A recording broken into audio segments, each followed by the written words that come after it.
Hello, and welcome back to Natural Word English. My name is Olivia, and if this is your first time here, let me tell you exactly what we do differently on this channel. We don't teach basic phrases you already half know.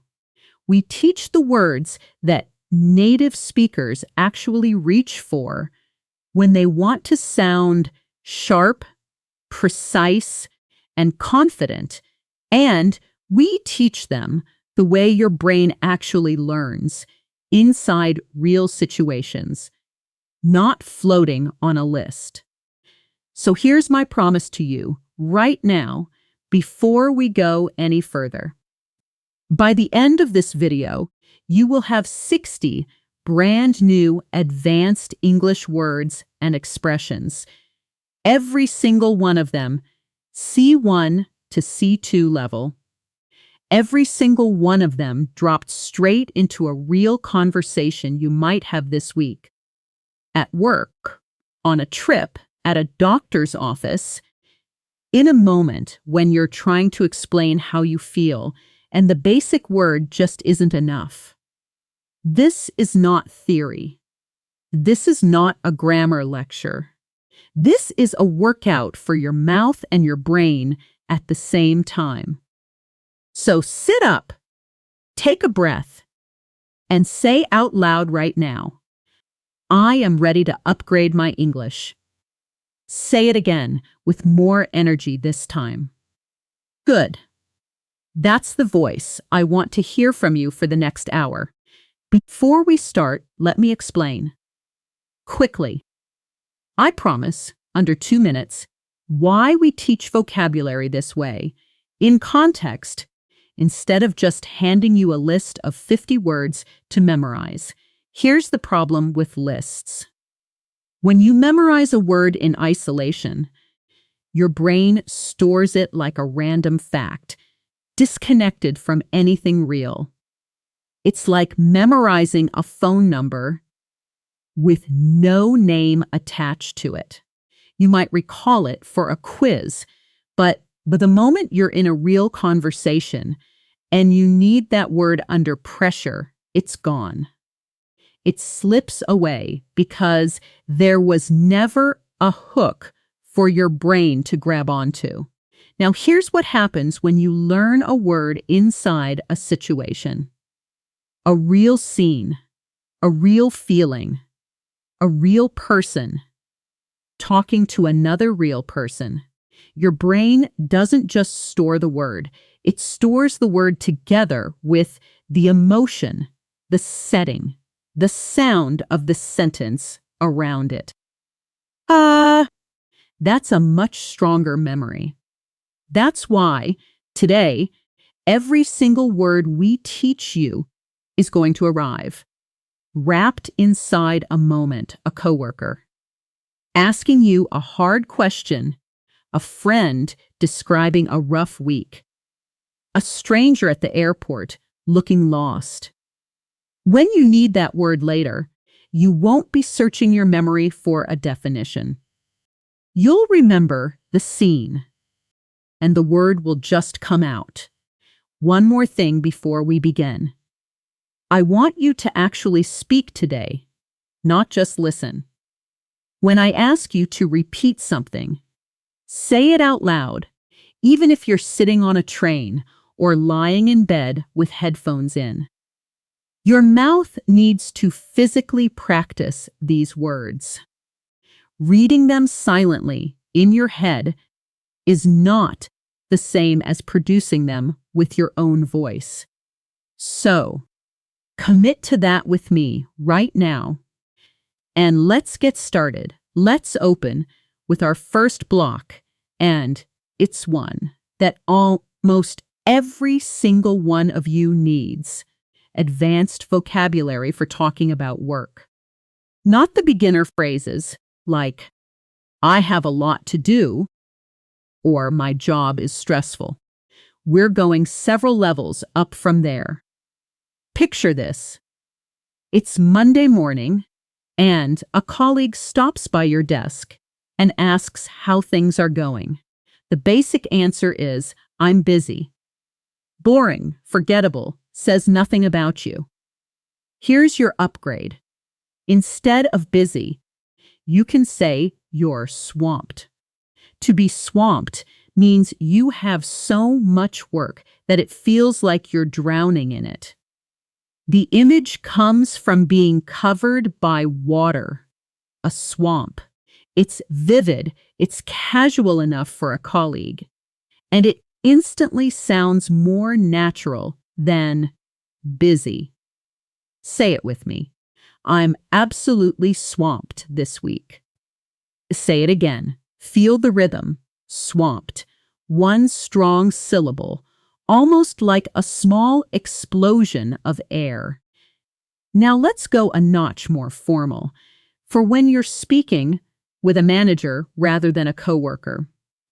Instead of, I have too much work, you can say your workload is unmanageable, meaning it has grown beyond what one person can reasonably handle.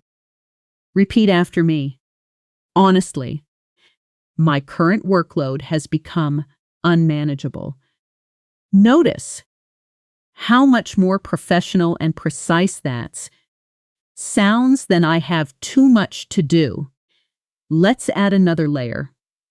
When a project or a problem is extremely difficult and requires careful, precise handling, we say it's delicate, a delicate situation, a delicate negotiation. And when someone handles a hard situation with skill and care, we say they navigated it, like navigating a ship through rocky water. Repeat. She navigated a delicate situation with the client beautifully. Say it again, slower this time, and notice the stress.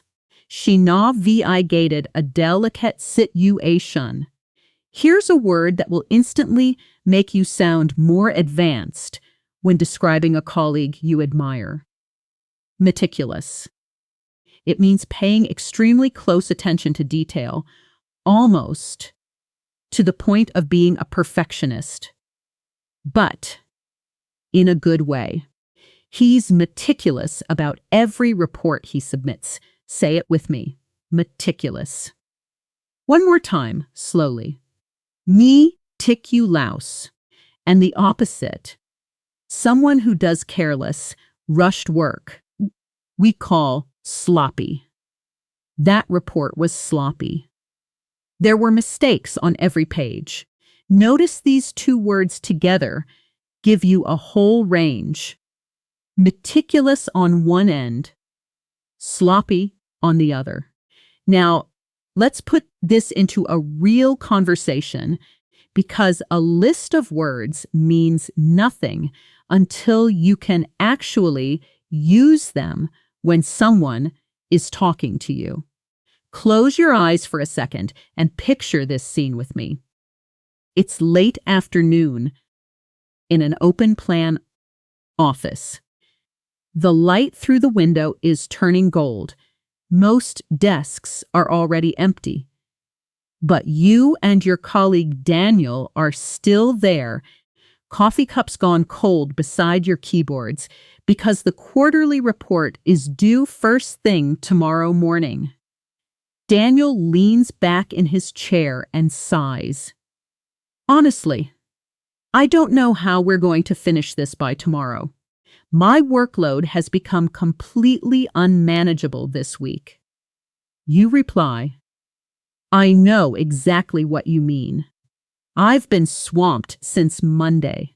But listen. Sarah handled something even more delicate last month, remember? The Hendricks account. She navigated the whole situation without a single complaint from the client. Daniel nods slowly. You're right. She's incredibly meticulous. I wish I had her patience. You do have it, you say. You're just tired right now. Let's split the report. I'll take the numbers section. You take the summary and we'll compare notes in an hour. Ah, ah. Deal, Daniel says, sitting up straighter. Let's not let this turn into something sloppy just because we're exhausted. Let's repeat this whole dialogue together, slowly, line by line, and really feel how these words sit naturally inside a real conversation between two tired coworkers. Honestly, I don't know how we're going to finish this by tomorrow. My workload has become completely unmanageable this week. I know exactly what you mean. I've been swamped since Monday. Sarah handled something even more delicate last month. She navigated the whole situation without a single complaint from the client. She's incredibly meticulous. I wish I had her patience. Let's not let this turn into something sloppy just because we're exhausted.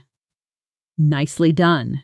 That's already 6 advanced words used the way a native English speaker would actually use them in a tired office at 6 in the evening. Not in a textbook. That's real progress, and we've only just started. Now, let's try something a little different. I'm going to read a line as one character in a conversation, and then I want you to pause and answer as the other character using your own words before I give you a sample answer. This is how you actually build speaking speed. Not by listening passively, but by being forced to respond in real time. Here's the scene. You're the employee. I'll be your manager, and I'm going to ask you about a project. Ready? Here I go. So, how is the new marketing campaign coming along? Are we on track? Now it's your turn. Pause this video for a few seconds and answer out loud. As if you were really standing in front of your manager. Try to use one of today's words if you can. Okay, here's a sample answer in case you want something to compare with. It's mostly on track, but I'll be honest, the workload has been a bit unmanageable this week because 2 people on the team are out sick. I'm being extra meticulous with the budget numbers, though, so nothing slips through. Notice how natural and confident that sounds compared to a flat. It's fine. We're working on it. That's the difference advanced vocabulary makes. Not just correctness, but personality and precision. Let's move to our first pronunciation and connected speech segment, because sounding advanced isn't only about which words you choose. It's also about how smoothly they come out of your mouth. Native speakers rarely pronounce every word separately and clearly the way textbooks suggest. Words melt into each other. Let's take the sentence we just practiced. I don't know how we're going to finish this. Said slowly and carefully, word by word, it sounds stiff.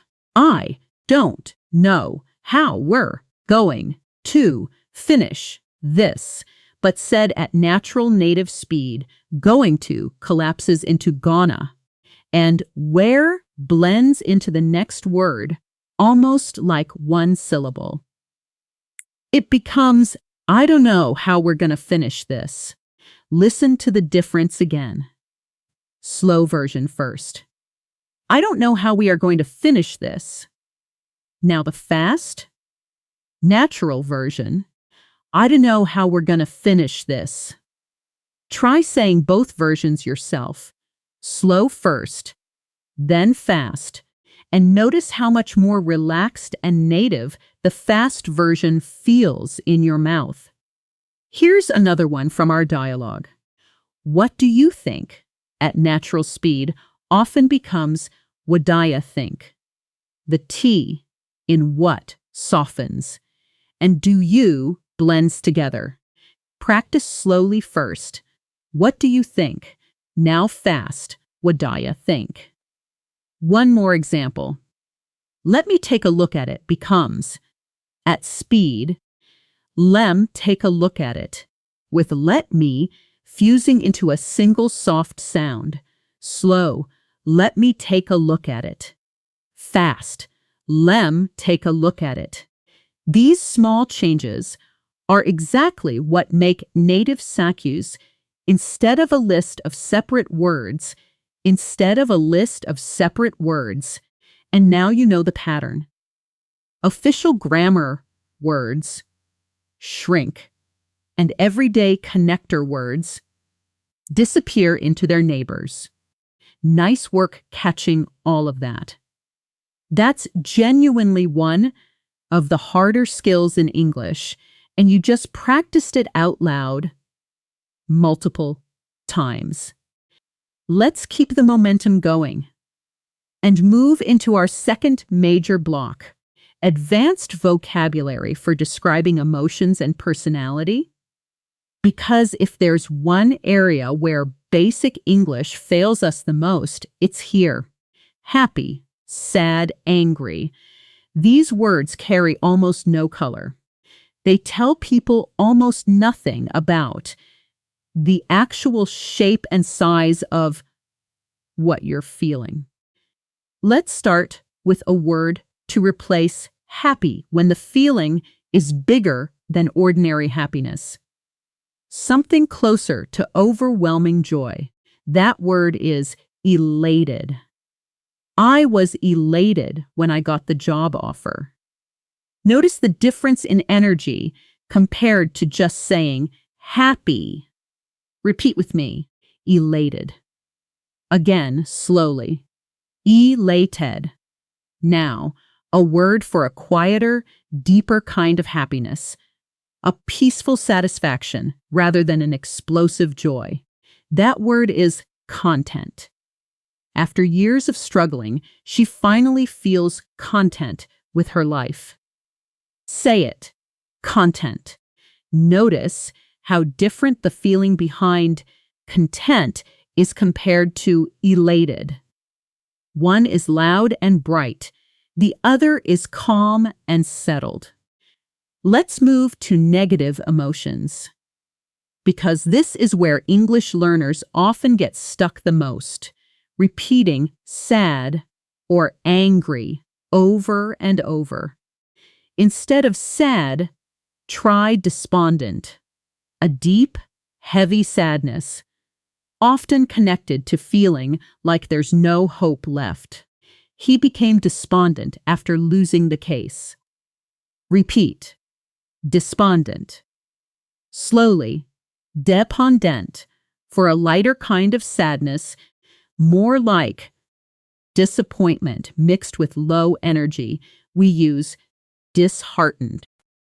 I was disheartened by the results, but I'm not giving up. Notice despondent is heavier, disheartened is lighter. You now have 2 levels of sadness in your vocabulary instead of just one flat word. Instead of simply angry, try irate, which describes anger that is intense and visible, often close to shouting. The customer was irate when his flight got canceled. And for a quieter, simmering kind of anger, the kind you hold inside, rather than shout out loud, we use resentful.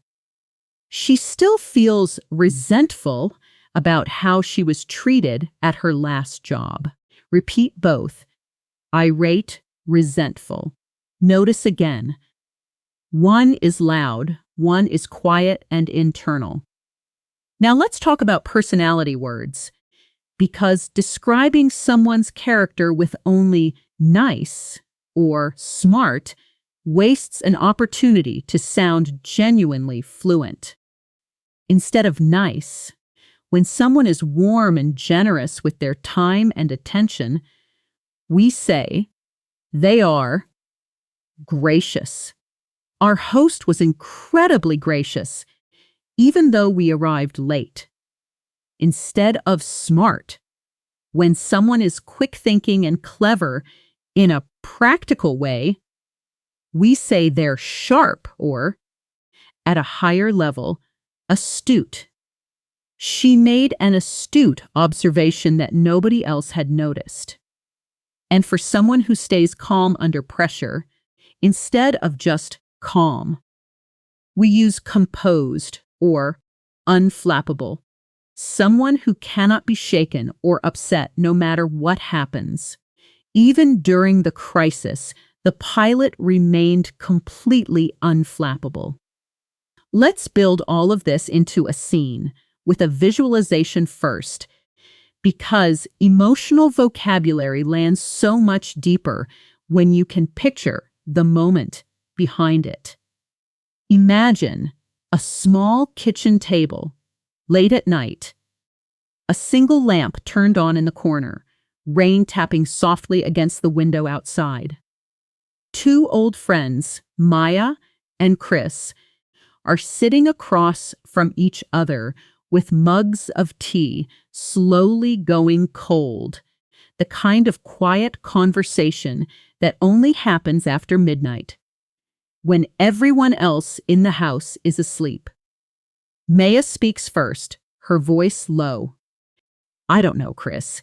Ever since the divorce went through, I've just felt despondent, honestly, like there's no point getting excited about anything. Chris reaches across and touches her hand gently. That makes sense. Something that big doesn't just disappear in a week. But I have to say, watching you these past few months, you've handled it with so much grace. You've been unflappable in front of the kids, even when I know you were falling apart inside. Maya laughs quietly, wiping her eyes. I don't feel unflappable. I feel disheartened most days. Maybe, Chris says, but disheartened isn't the same as broken. And you know what?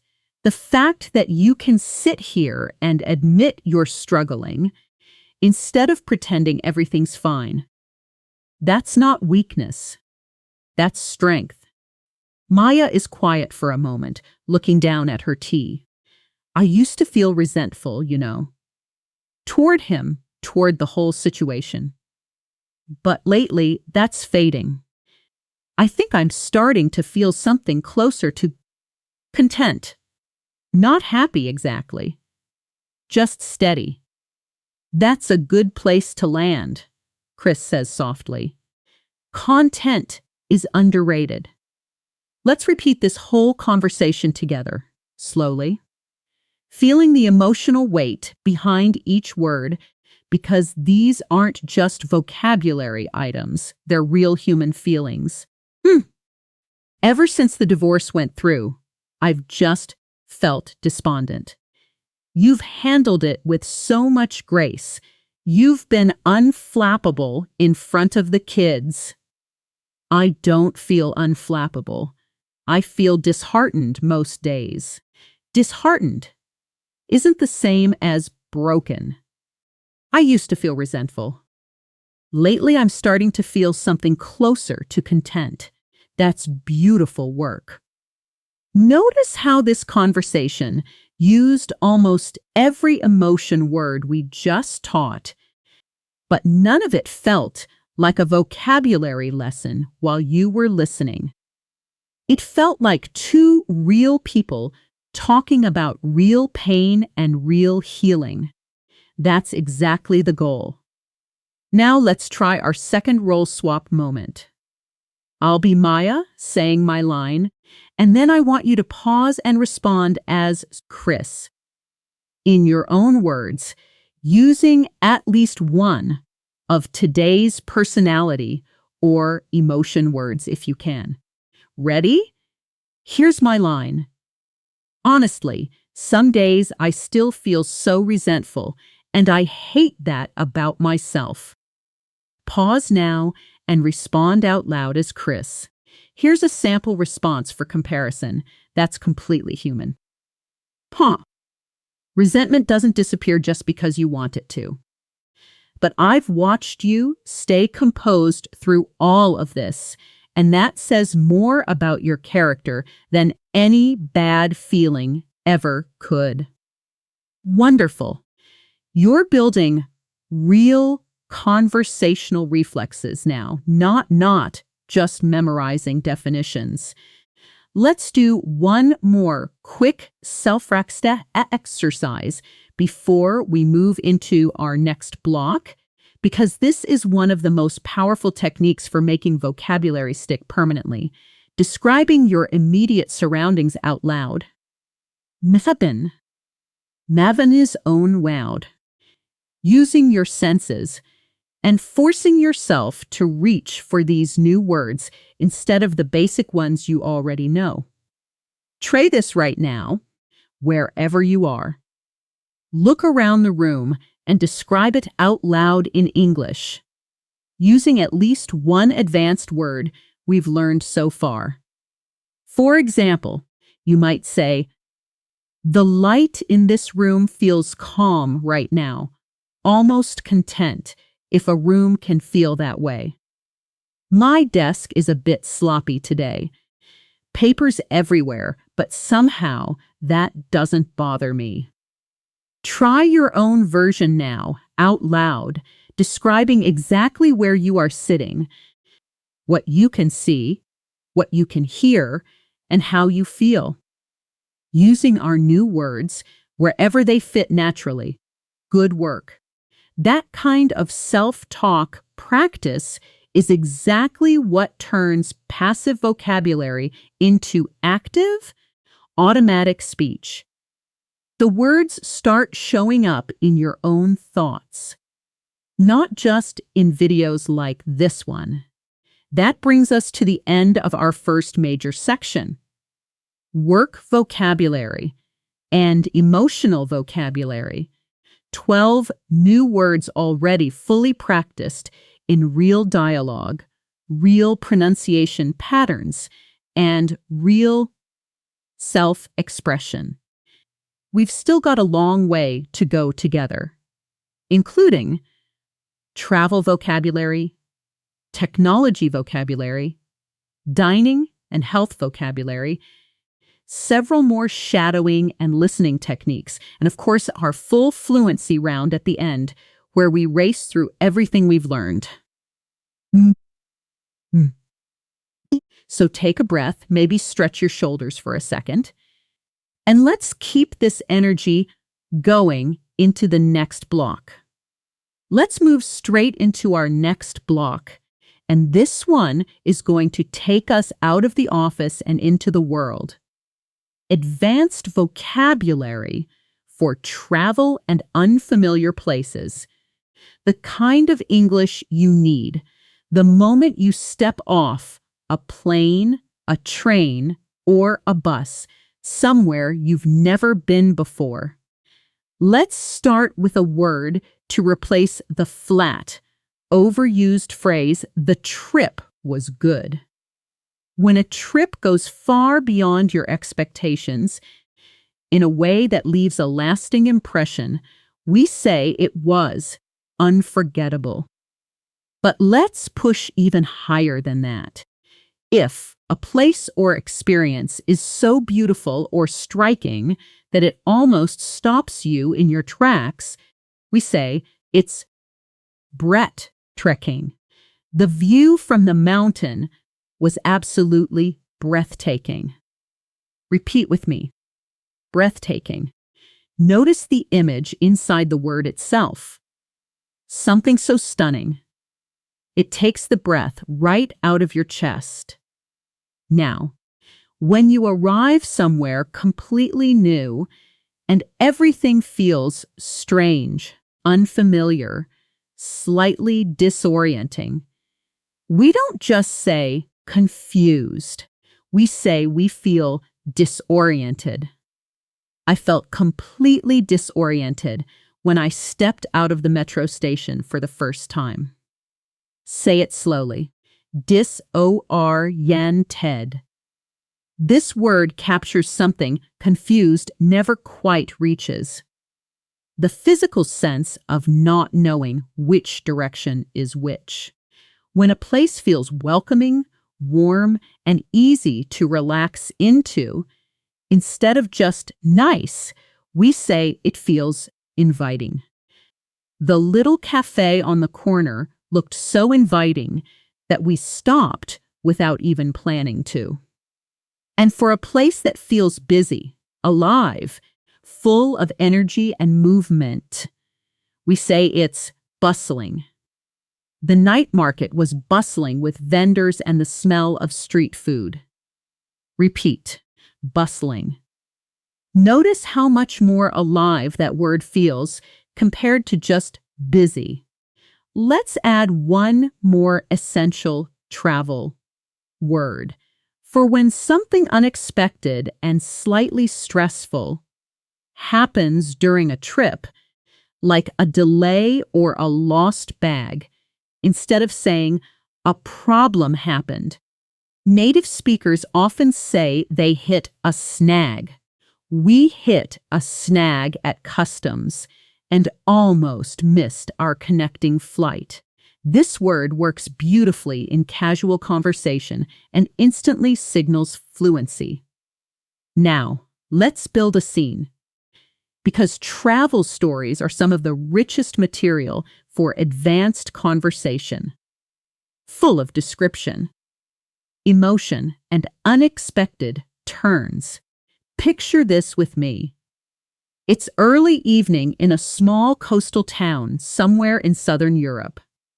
The sky is turning a deep orange, fishing boats are gently rocking against the harbor wall, and the smell of grilled seafood drifts from a row of small restaurants along the water.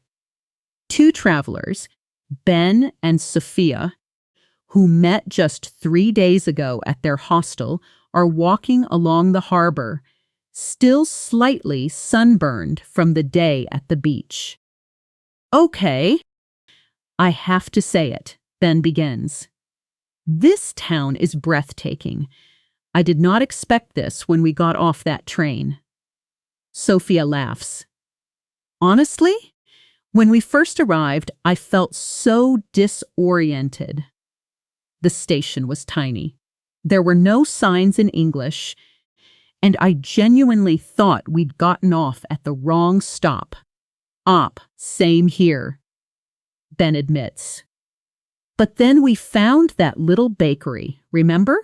It looked so inviting, we just had to go in. That saved us, Sophia says. And then the old town with the market bustling with people.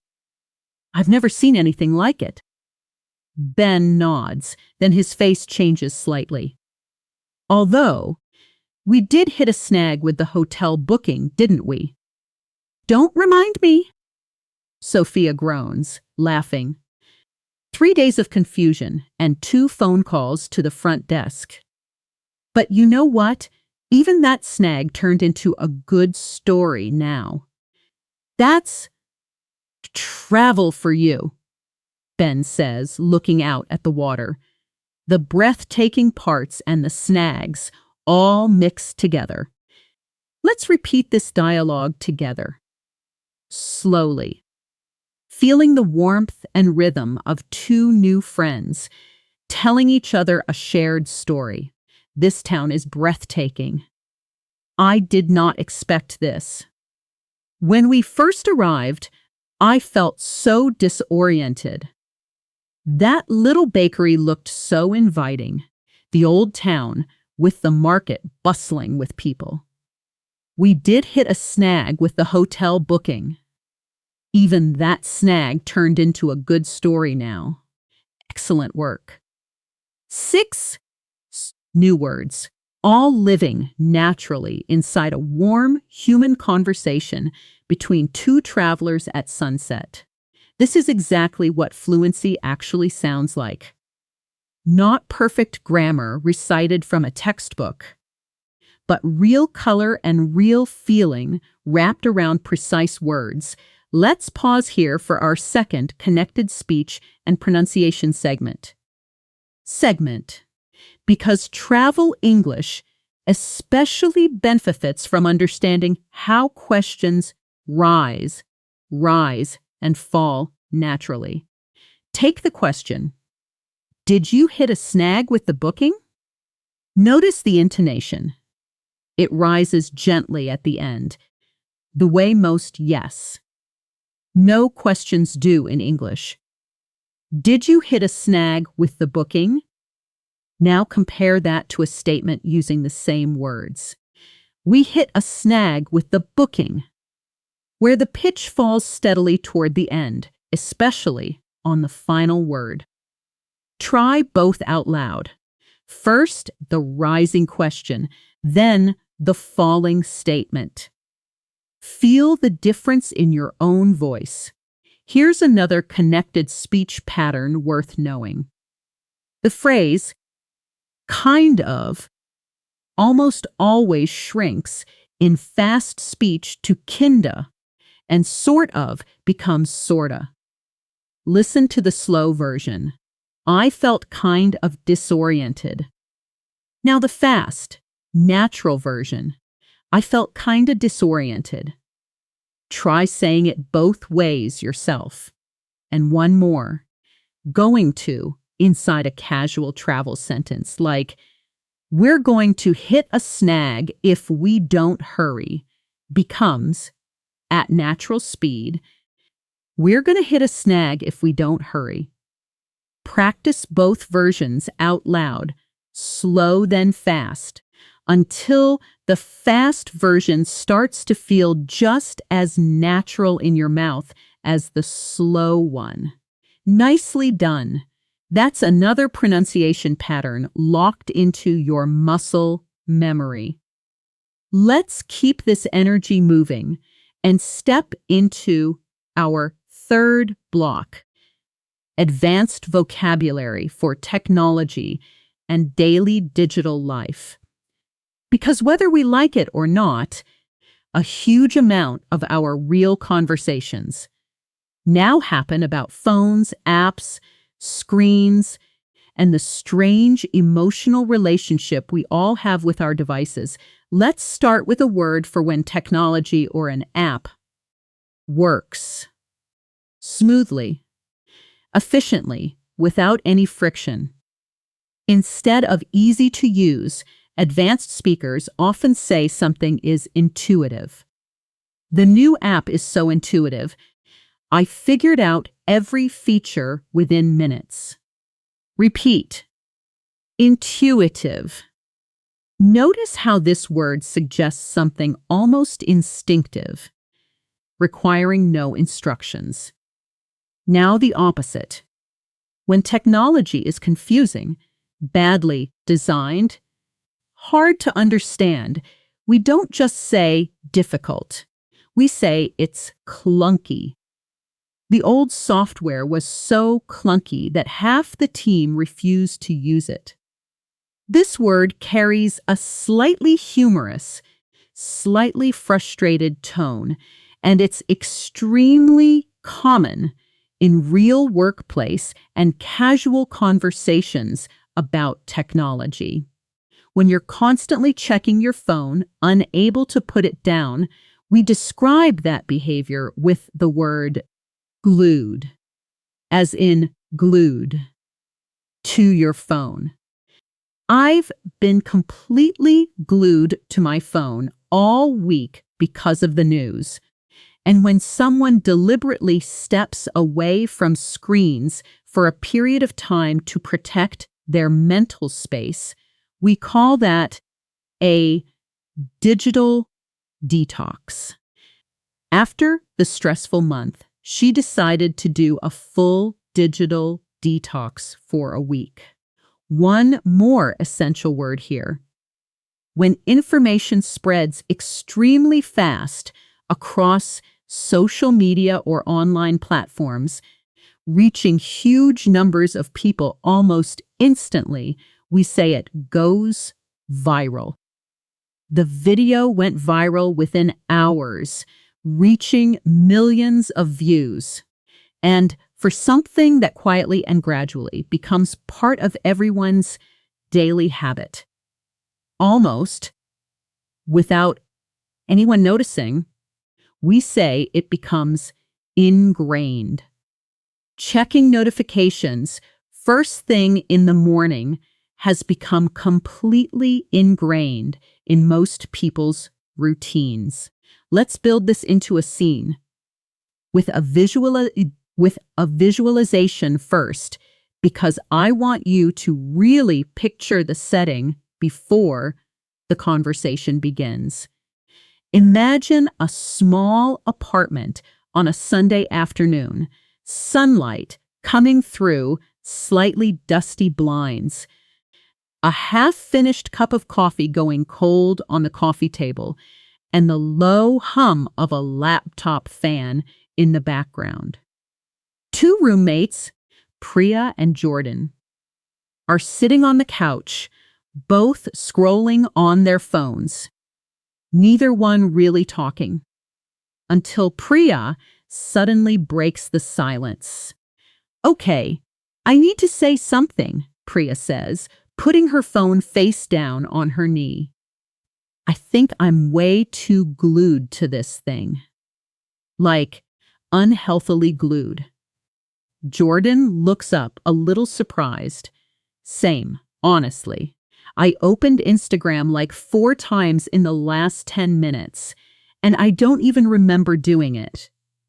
It's just ingrained at this point, right? It's not even a choice anymore, Priya says. "I read about people doing a digital detox, like actually deleting the apps for a week. Do you think we could try that?" Jordan hesitates. "Maybe. Though I do need my phone for work stuff. The new project management app we're using is actually really intuitive, so at least that part isn't painful." "Ah, that's rare," Priya laughs. "Most work software is so clunky, I want to throw my laptop out the window." "True," Jordan agrees. "Okay, how about this? Not a full digital detox, but we turn off notifications after 8 p.m. Small step first. Deal," Priya says, already reaching for her phone settings. "Let's see if we can actually stick to it." Let's repeat this conversation together. Slowly, line by line, because this is a scene most of us can recognize instantly from our own lives. "I think I'm way too glued to this thing. It's not even a choice anymore. It's ingrained at this point. I read about people doing a digital detox for a week. The new project management app is actually really intuitive." Most work software is so clunky, I want to throw my laptop out the window." Wonderful, genuinely wonderful work. That's 5 more advanced words, fully practiced inside a completely realistic, slightly funny, very relatable conversation about phones and screen time. Something almost every single person watching this video has actually ever experienced. Now let's try our third role swap exercise. And this time, I want you to really commit to the character. I'll play Jordan, and you play Priya. Here's my line. "Honestly, I think our phones have basically become an extension of our hands at this point."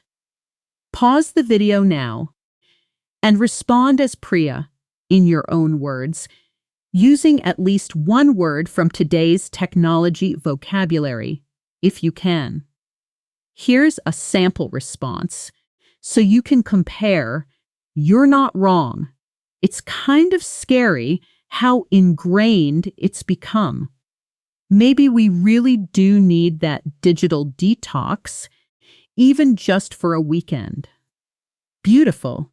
You're now naturally reaching for words like ingrained and digital detox without even thinking about grammar. First, that's exactly the reflex we're training. Let's take a short pause here. A little breathing space before we continue, because we've covered a lot of ground already. Close your eyes for just a moment. If you're somewhere safe to do so, take one slow, deep breath in, hold it for a second, and let it out slowly. Notice the sound of your own breathing. Notice any sounds around you right now. Maybe traffic outside, maybe silence, maybe music somewhere in the background. There's no rush here. Just for a few seconds, let your mind settle before we pick the pace back up for our next block. Good. Now, let's talk about something incredibly important for your listening skills, something most English courses barely mention. Thun, the technique of shadowing. Shadowing is not simply repeating a sentence after a pause, the way we've been practicing so far. True shadowing means listening to spoken English and speaking along with it, almost simultaneously, just a half second behind, like an echo chasing the original voice. Your brain doesn't have time to translate, doesn't have time to plan the sentence. It just has to produce the sound immediately, copying rhythm, stress, and intonation in real time. Here's how to try it right now. I'm going to say a sentence at natural speed, just once. And instead of waiting for me to finish and then repeating it, I want you to start speaking along with me, almost immediately, even if you make mistakes, even if you fall slightly behind. The goal is not perfection. The goal is training your mouth and brain to move together with real native speed. Ready? Here's the sentence. Honestly, I think our phones have basically become an extension of our hands. Try shadowing that with me one more time, jumping in almost immediately as I speak, not waiting for a pause. Honestly, I think our phones have basically become an extension of our hands. That might have felt uncomfortable, maybe even a little chaotic the first time. And that's completely normal. Shadowing feels strange at first because it forces your brain to stop translating and just produce sound. But this single technique, practiced for even 5 or 10 minutes a day, with any English audio you enjoy, will do more for your natural rhythm and speed than almost anything else. I want you to try shadowing again later with a podcast, a show, or even the rest of this video. Just start speaking along. Half a second behind without stopping to think. Now let's talk about another crucial listening skill. Catching the gist of fast speech instead of trying to understand every single word. Here's the truth that most learners never hear clearly enough. Even native speakers don't understand every single word when someone talks quickly. What they do, instead, is catch the key words, the stressed words, and let the small connecting words fill themselves in naturally. When you're in a real conversation and someone speaks fast and you miss a piece, you do not need to panic or ask them to repeat everything. Instead, native speakers use small natural responses to keep the conversation moving while their brain catches up. Phrases like, I see, right, right, that makes sense, or simply nodding and saying, Let's practice this together. Imagine someone speaks quickly to you. Yeah, so basically, the whole system crashed right before the meeting, and IT still hasn't figured out what caused it, which is honestly kind of a nightmare because we needed those files for the client presentation. Even if you missed a word or two in there, what did you actually catch? System crashed before meeting. IT hasn't figured it out. Nightmare. Needed files. Client presentation. That's more than enough to respond naturally. Try responding right now, out loud, using one of our just listening phrases. Oh no, that sounds like a nightmare. Did they at least recover the files in time? See how that works? You don't need every word. You need the shape of the sentence. The key, nouns and verbs, and a natural response ready in your pocket. This is one of the biggest differences between someone who sounds nervous and hesitant in English and someone who sounds relaxed and fluent.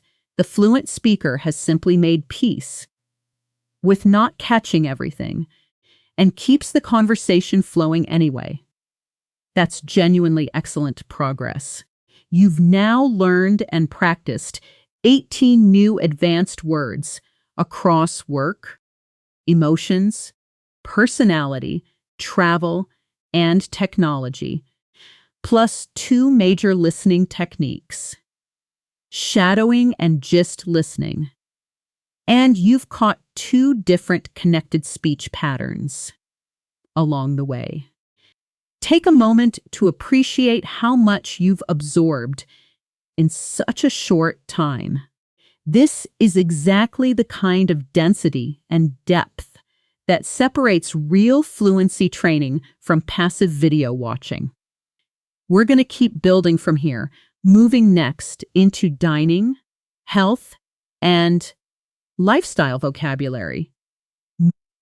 More visualization-led dialogues, another round of connected speech, and eventually our full sensory self-practice exercise and fluency round. So take one more breath, keep your energy up, and let's continue. Let's continue directly into our next block, and this one covers something we all navigate several times a week. Advanced vocabulary for dining, health, and lifestyle. The vocabulary you need, whether you're describing your energy levels, explaining a symptom, or simply talking about how you're taking care of yourself these days. Let's begin with food and dining. Instead of just saying a meal was good. When a dish is prepared with real skill and attention, we say it's exquisite. The dessert was absolutely exquisite, probably the best thing I've eaten all year. Repeat with me. Exquisite. Slowly. Exquisite.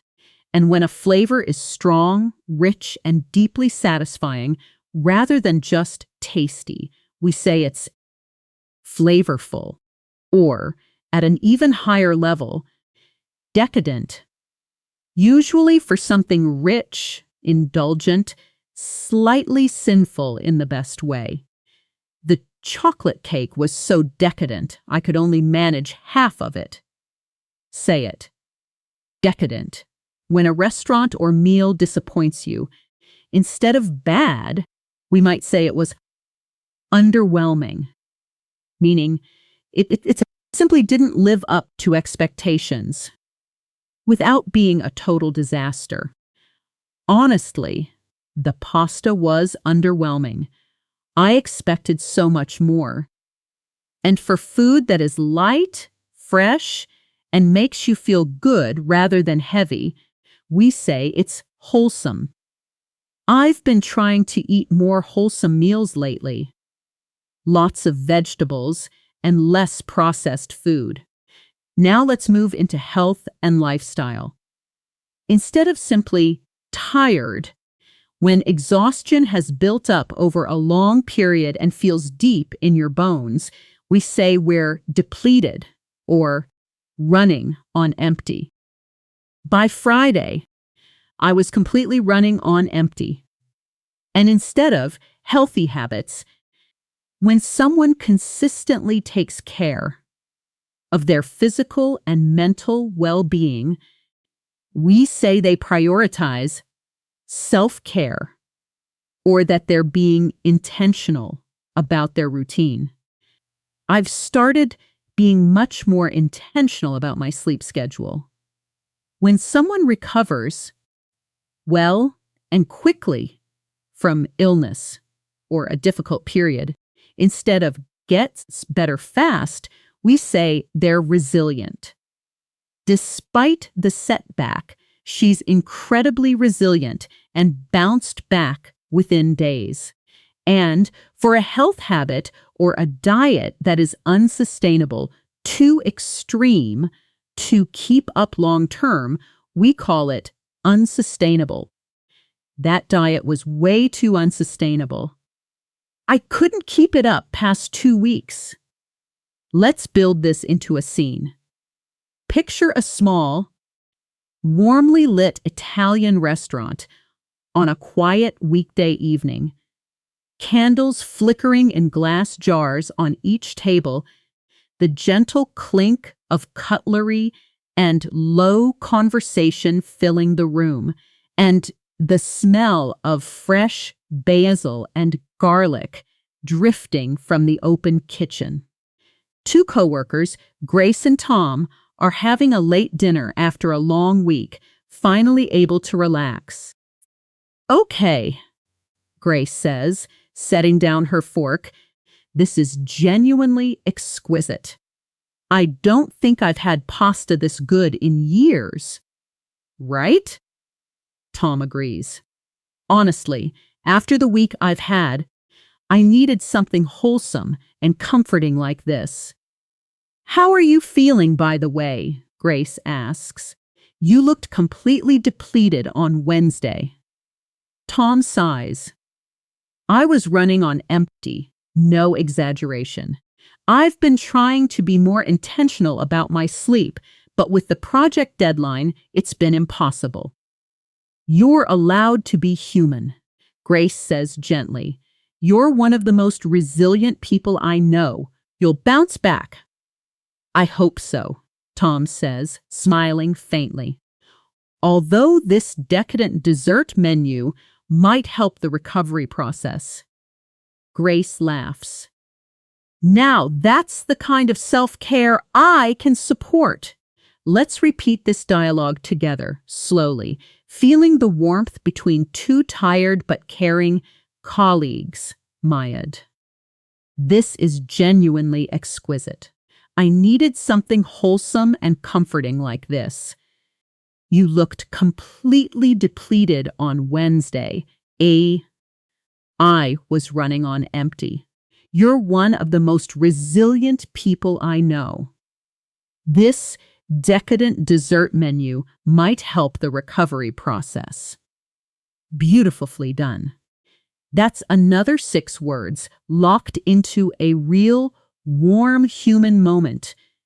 Food, friendship, and honest conversation about exhaustion, all wrapped together the way real dinners between close friends actually sound.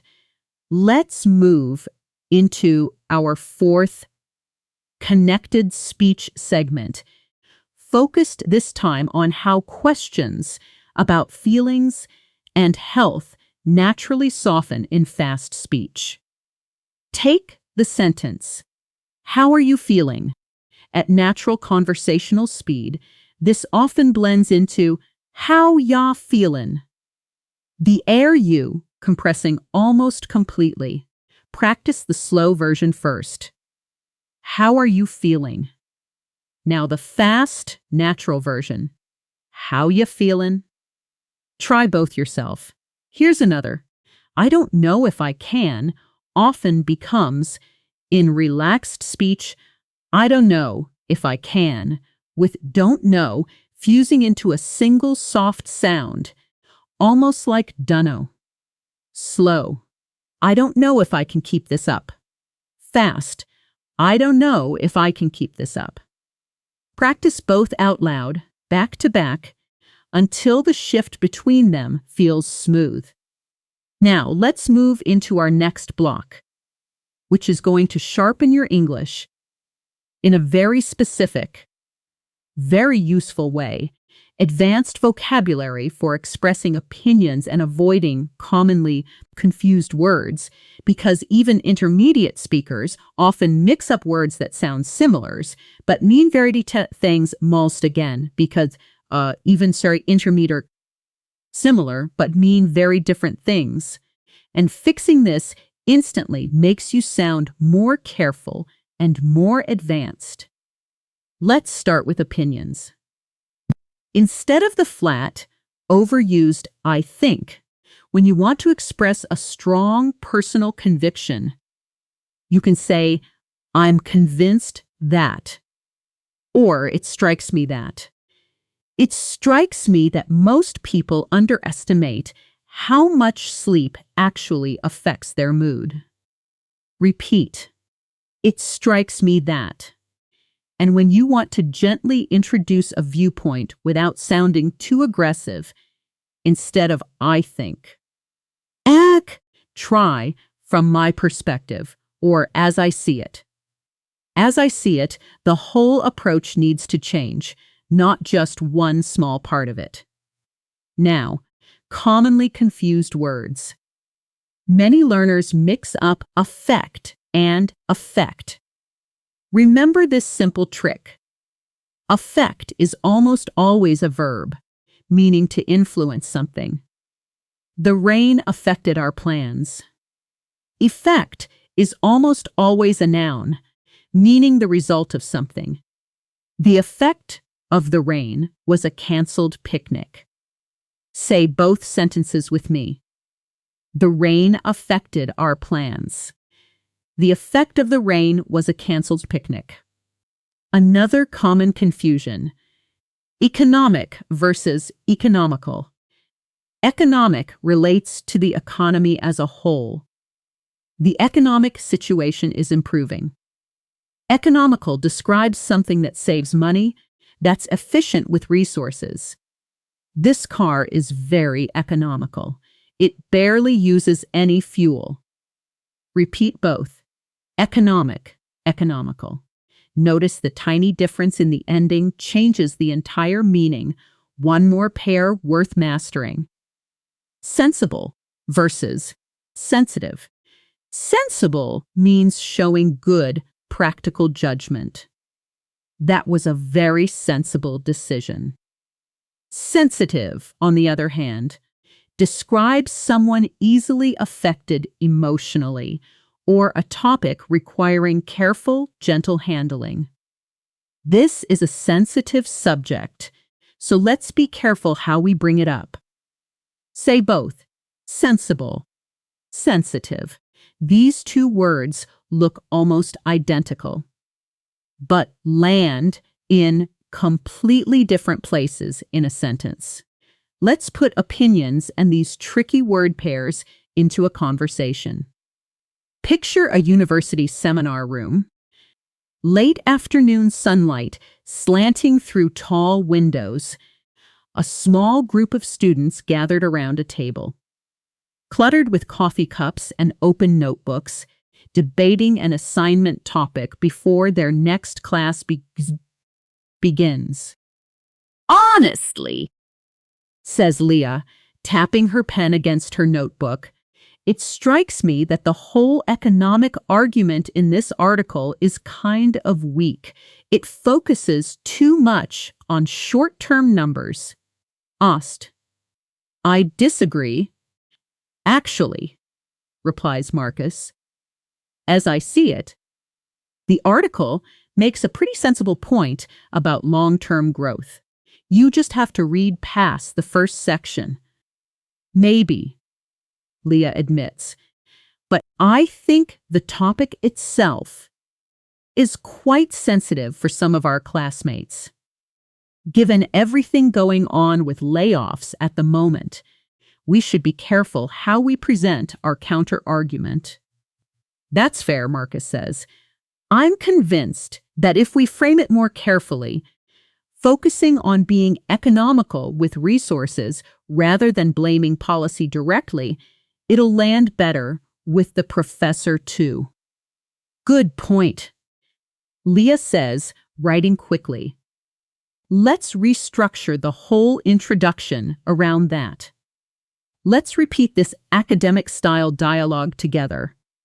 Slowly, noticing how naturally opinion phrases and these tricky word pairs slide into a real discussion.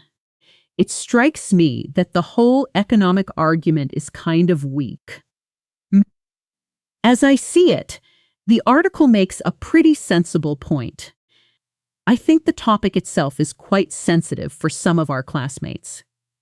I'm convinced that if we frame it more carefully, focusing on being economical with resources rather than blaming policy directly. Fantastic work. That's another set of words and phrases, all fully alive inside a natural academic discussion. Not just floating on a page, somewhere waiting to be memorized and forgotten. Now, for our fourth role swap moment. This time, you'll play the more assertive voice in the conversation, and I'll play someone gently disagreeing with you. Here's my line. Playing a skeptical colleague. Honestly, I'm not convinced this plan is sensible. It feels rushed to me. Pause now and respond as the more confident voice, defending your position, using at least one opinion phrase or one of our confused word pairs if you can. Here's a sample response. I understand the concern, but as I see it, we've actually been quite economical with our time so far. I'm convinced that if we move forward now, the effect will be more positive than waiting any longer. Wonderful. Notice how naturally, as I see it, economical, convinced, and effect all slid into that single confident response. That's exactly the kind of layered fluency we're building today. One block at a time, one real conversation at a time. We've now covered 5 full blocks together. Work, emotions and personality, travel, technology, and now dining, health, and opinions, which means you've already absorbed close to 30 advanced. C1 to C2, words and expressions, all inside real breathing conversations rather than dry lists. On top of that, you've practiced shadowing, just listening, and 4 separate connected speech patterns. That is genuinely serious progress for one single session, and I want you to actually feel proud of that, not rush past it. Take a second. Notice how your mouth feels a little more warmed up than when we started. Notice how some of these words are already starting to feel familiar rather than foreign. Reen. We still have more ground to cover together. A sensory self-practice exercise where you'll describe your own surroundings using everything we've learned. We've learned one more focused block on education and self-improvement vocabulary, and then our full fluency round at the end, where we race through today's words one final time before I give you your specific challenge for this week. So, keep that energy up, take one more breath if you need it, and let's keep moving forward together. Let's move now into our sensory self-practice exercise, because this is where everything we've learned so far stops being vocabulary from a video and starts becoming part of your own natural thinking. Wherever you are right now, I want you to look around and describe your environment out loud in English using at least 3 or 4 of the advanced words we've practiced today. Don't worry about being perfect. Just speak. Let me model this for you first, so you have a clear example to follow. I'll describe my own space right now. It's quiet in here this evening. The light through the window feels warm, almost golden, and honestly, after a long day of filming, I feel a little depleted. But in a good, satisfied way. My desk is slightly sloppy, papers everywhere, but I don't feel like tidying it tonight. There's something oddly content about sitting here in this mess, listening to the faint hum of traffic outside. Ian, notice how naturally depleted, sloppy, and content slid into a simple description of an ordinary evening. Now, it's your turn. Pause the video here, look around wherever you are, and describe it out loud for 30 to 60 seconds, reaching for at least 3 of today's words. Whether that's bustling, if you're somewhere busy, inviting. If your space feels warm, unmanageable. If your desk is a disaster right now, or resilient if you're describing how you're feeling after a hard day. There's no wrong answer here. The goal is simply to make your mouth produce these words connected to your real, immediate life, not to a textbook example. Go ahead, pause now, and try it. Welcome back. However that went, whether it felt smooth or a little clumsy, you just did something incredibly valuable. You forced your brain to reach for advanced vocabulary in a completely unscripted, spontaneous moment, which is exactly what real conversations demand. This kind of practice, done for even 2 or 3 minutes a day, describing your commute, your kitchen, your mood, your weekend plans, is one of the fastest ways to move vocabulary from recognized when I hear it to produced automatically when I need it. Let's move into our final major content block before the fluency round. Advanced vocabulary for education, self-improvement, and personal growth. Because so many of you watching this video are, in fact, actively working on improving yourselves right now, and you deserve the vocabulary to describe that journey with real precision instead of generic phrases like, "I'm trying to get better." Let's start with a word to replace learn when the process is slow, gradual, and built through repeated effort over time. Instead of "I'm learning English," a more advanced phrasing is "I'm cultivating my English skills," where cultivate carries the image of a farmer patiently growing something over seasons, not overnight. Repeat with me. Cultivate. Say the full sentence. I've been cultivating my speaking skills for the past 6 months. Notice how much more intentional and serious that sounds compared to the plain verb learn. Now, instead of simply saying, I improved, when progress happens steadily, consistently, brick by brick, we say we made incremental progress. My vocabulary hasn't exploded overnight, but I've made incremental progress every single week.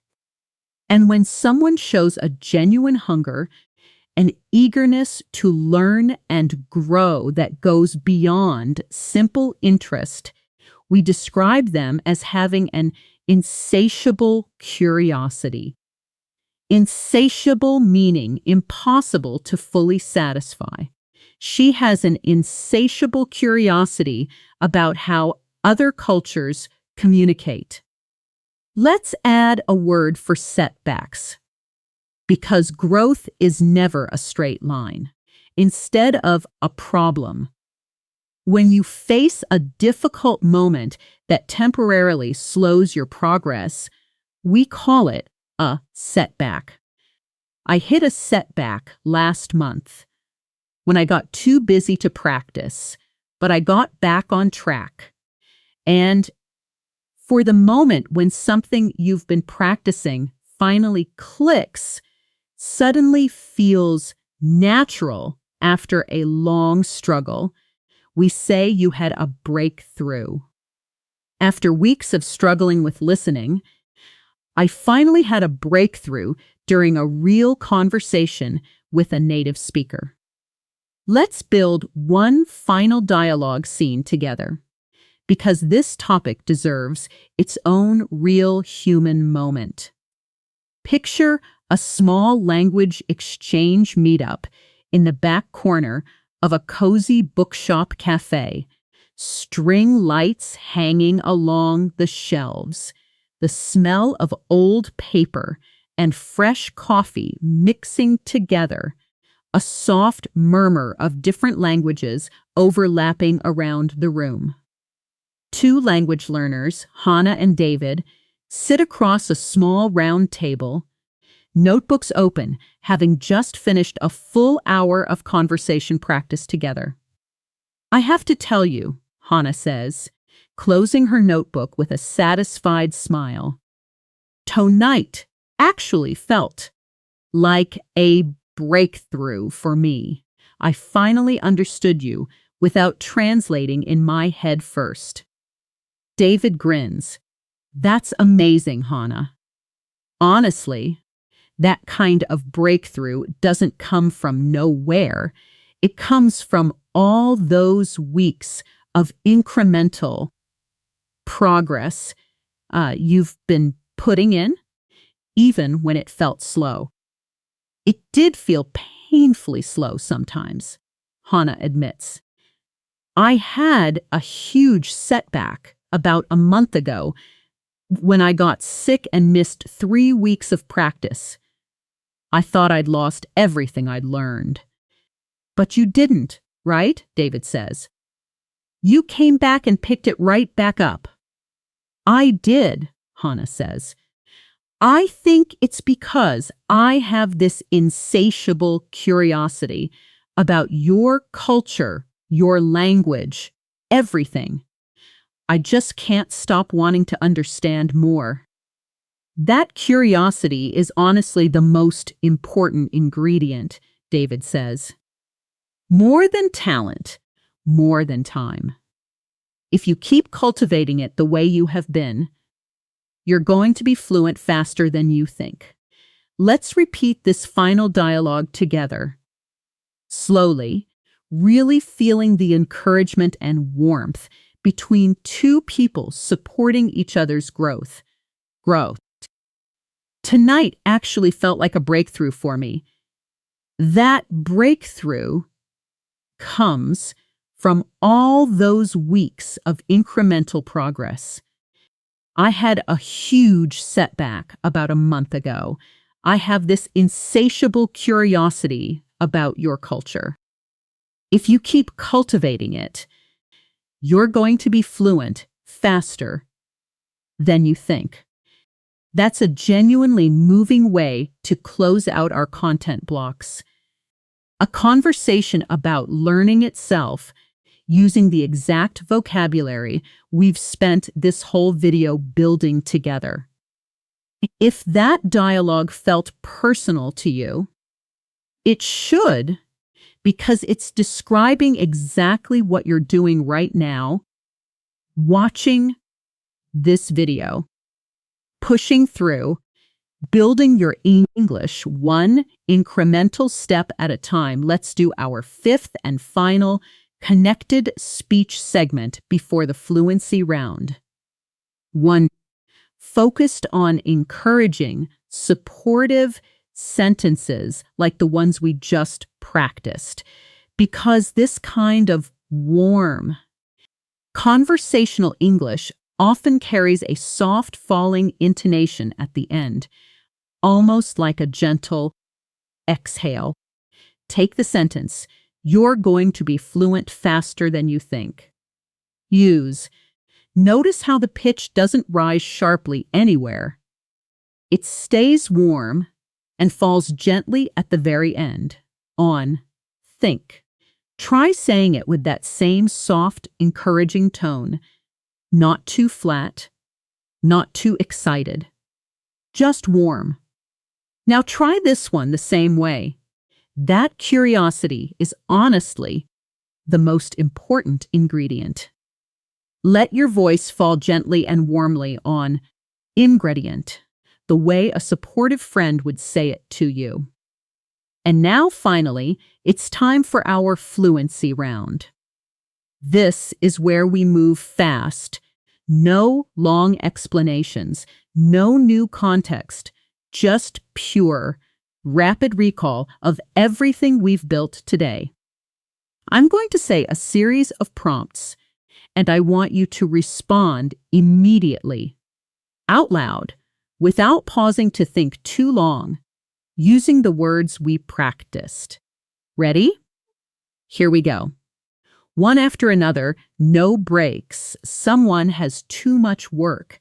You say they're swamped. Someone handles a hard situation well. They navigated it. Someone pays extremely close attention to detail. They're meticulous.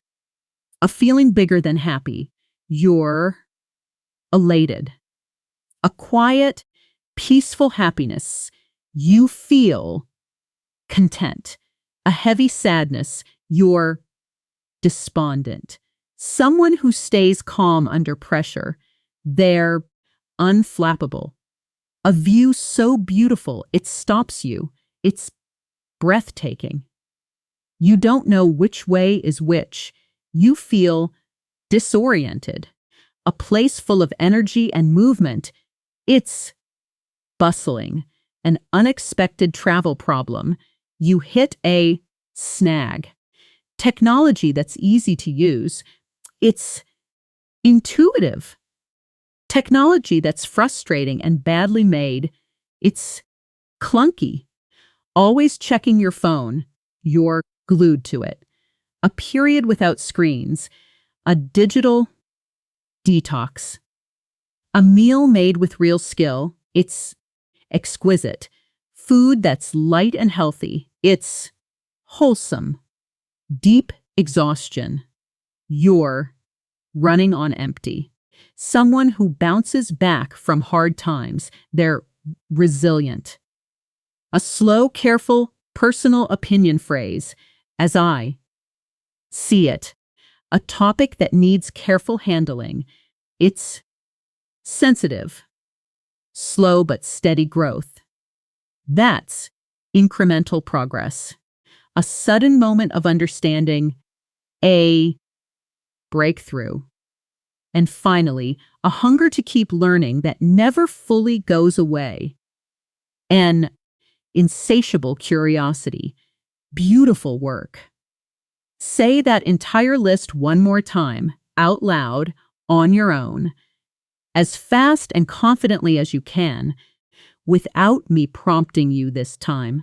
Swamped, navigated, meticulous, elated, content, despondent, unflappable, breathtaking, disoriented, bustling, snag, intuitive, clunky, glued, digital detox, exquisite, wholesome, running on empty, resilient as I see it, sensitive, incremental progress, breakthrough, insatiable curiosity.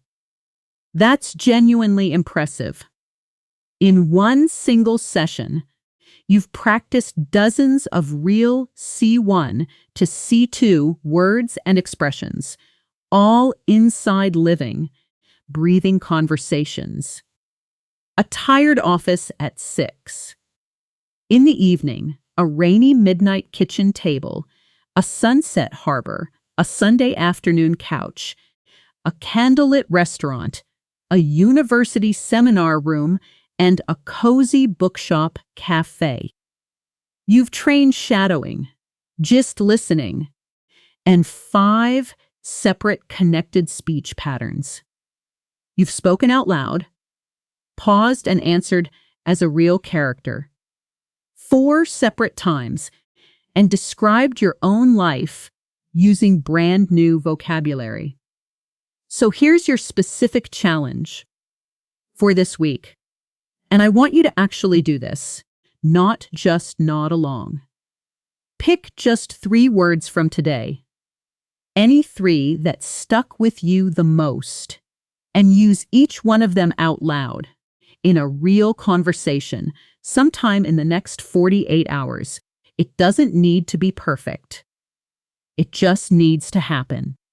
And then come back here and comment which 3 words you chose and 1 sentence you actually used them in. I read every single comment, and I want to see your words in action. Thank you so much for practicing with me today, here on Natural Word English. If this video pushed your fluency forward even a little, make sure you're subscribed, because every single week we build a brand new set of advanced words inside brand new real-life situations, exactly like this one. Take care of yourself. Keep speaking out loud even when nobody's listening, and I'll see you in the next video.